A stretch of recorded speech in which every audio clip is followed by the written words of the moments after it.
komunikasi, pembelajaran, hingga transaksi keuangan. Namun, kemudahan ini tuh juga membawa berbagai risiko keamanan digital sehingga kesadaran terhadap cyber security itu sangatlah penting. Nah, di mana cyber security itu bertujuan untuk melindungi data pribadi, akun, dan perangkat dari ancaman digital seperti malware, phishing. Nah, di mana malware itu merupakan salah satu perangkat lunak berbahaya yang dapat masuk melalui hasil unduhan, email, dan file yang terlampir atau program yang terinfeksi. Oleh karena itu, pengguna itu harus mengaktifkan firewall, menginstal antivirus, serta menghindari mengunduh file dari sumber yang tidak terpercaya. Nah, ancaman lain yang sering terjadi adalah phishing, yaitu penipuan dengan menyamar sebagai pihak resmi untuk mencuri data pengguna. Nah, biasanya phishing itu dilakukan melalui email dengan pesan yang mendesak, seperti permintaan reset password atau pemberitahuan hadiah. Nah, untuk menghindari hal tersebut, kita itu perlu memeriksa alamat email pengirim, memastikan URL yang dikirimkan itu benar, serta menghapus email yang mencurigakan.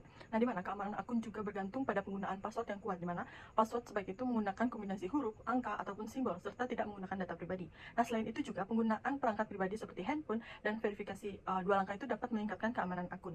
Nah, selain ancaman teknis, terdapat juga pula cyberbullying, yaitu perundungan yang dilakukan melalui media digital, di mana cyberbullying itu dapat berupa ejekan, ancaman, ataupun pengucilan di media sosial. Nah, jika mengalami atau melihat cyberbullying, langkah yang tepat itu adalah melapor, memblokir pelakunya, dan melindungi akun dengan peraturan yang privasi.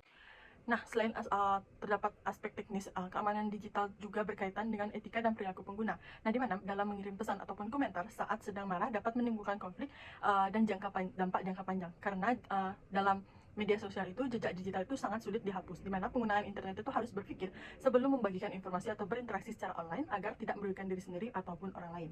Di contoh nyata itu adalah seperti seorang mahasiswa yang dimana menerima email yang mengatasnamakan layanan akademik kampus dan berisi permintaan untuk mereset password akun, di mana karena kurang teliti mahasiswa itu tersebut mengklik tautan yang diberikan dan masukkan data login. Nah, akibatnya akun tersebut itu diretas dan digunakan untuk mengirim pesan yang tidak pantas ke guru kelas.